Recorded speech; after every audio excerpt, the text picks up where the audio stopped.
Hey students, Friday here. For breakfast, we focused on the physics and chemistry of the Earth itself. What was it made out of? How can we age rocks on the surface to get clues about how they moved?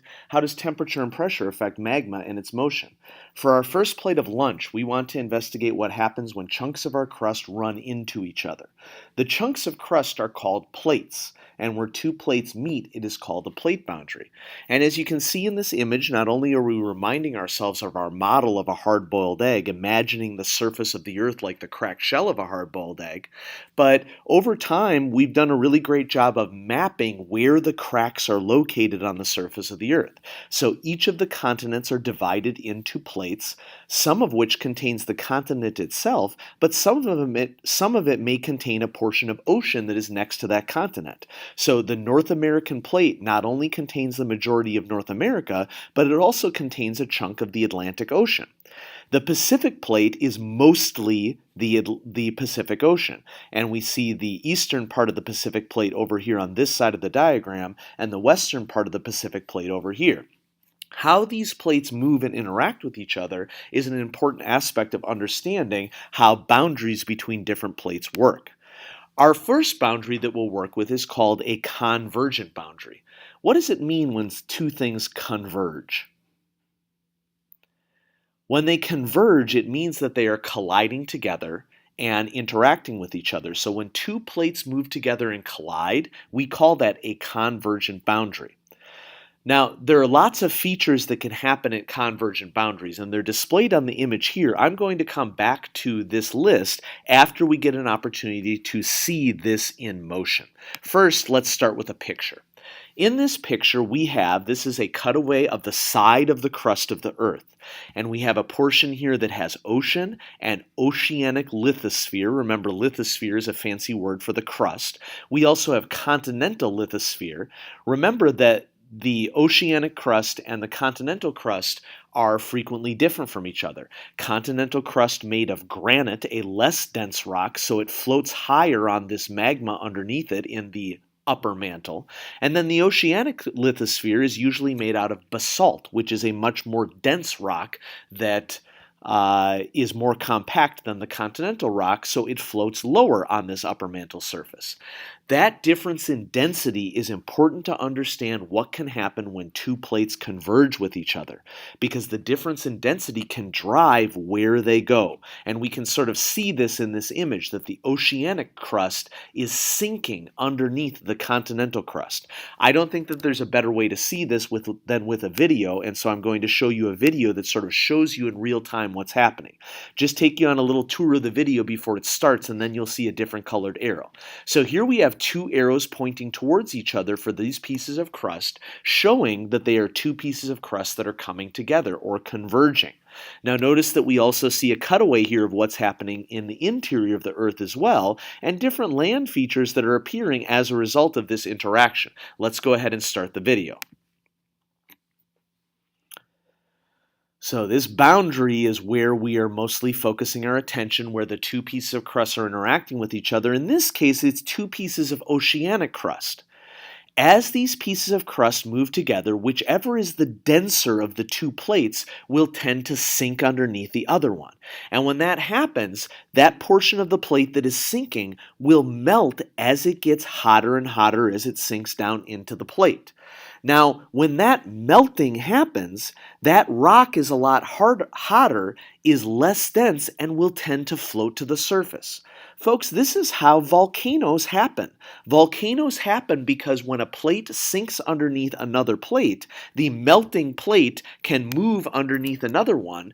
That causes the rock to melt, and the melted rock, being less dense, moves up, rises up to the surface, and produces a volcano. Now, in the image that we started with here, we see that this is a volcano that is happening on land. There are three basic land features that can happen as a result of convergent boundaries. When you have an oceanic crust sinking underneath continental crust, as you see here.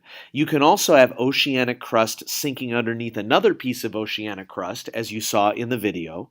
And then the final way that this can happen is when you have continental crust moving into continental crust, and that produces mountains. So let's go back to this prior image summarizing all the different ways that crusts can move together.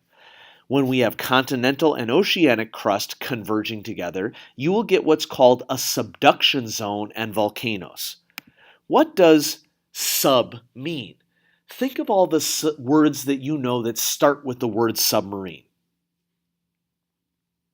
Maybe you came up with, oh, and I said submarine. Haha, we were just focusing on sub. So submarine was an example, okay? Another example would be subway, sub-basement.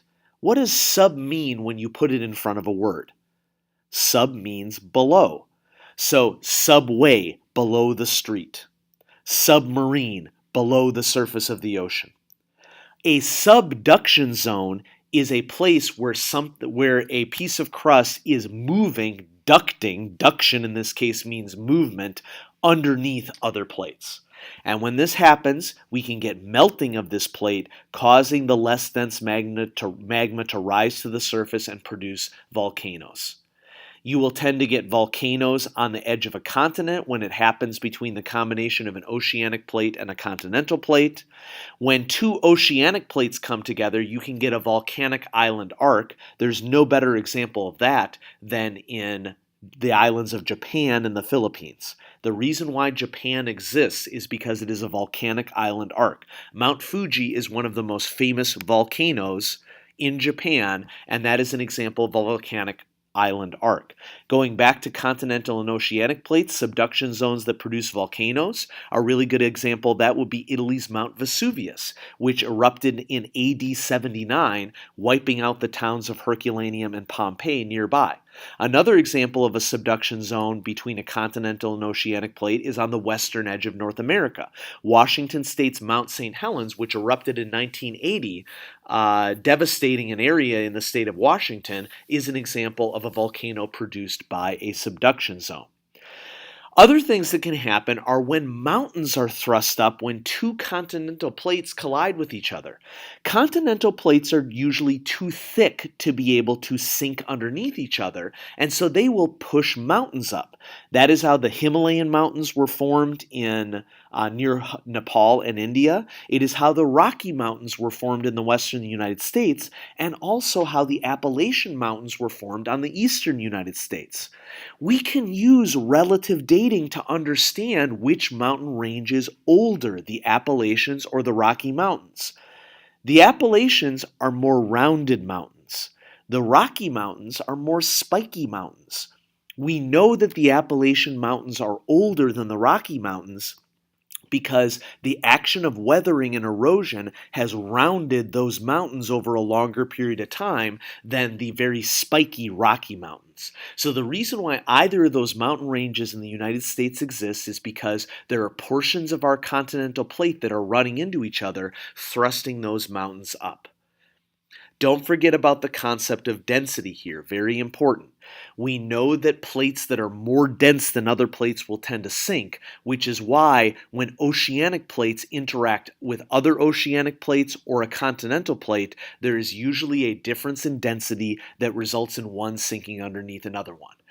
If we were to summarize convergent boundaries, don't forget about the big picture. At convergent boundaries, crust is destroyed. It sinks into the mantle of the earth and melts. Some of that rock rises to the surface and can produce volcanoes. In the case of mountain ranges for continental and continental plates, it is breaking the crust and pushing it, thrusting it upward as mountains. The key theme here is that crust is destroyed at convergent boundaries. Thanks for watching. Plates coming together is just the beginning. We also need to sort out the other ways in which crust can interact. The next two plates you explore today will help you to understand those interactions. Be sure to answer the questions to summarize your understanding before moving on to the next plate for lunch.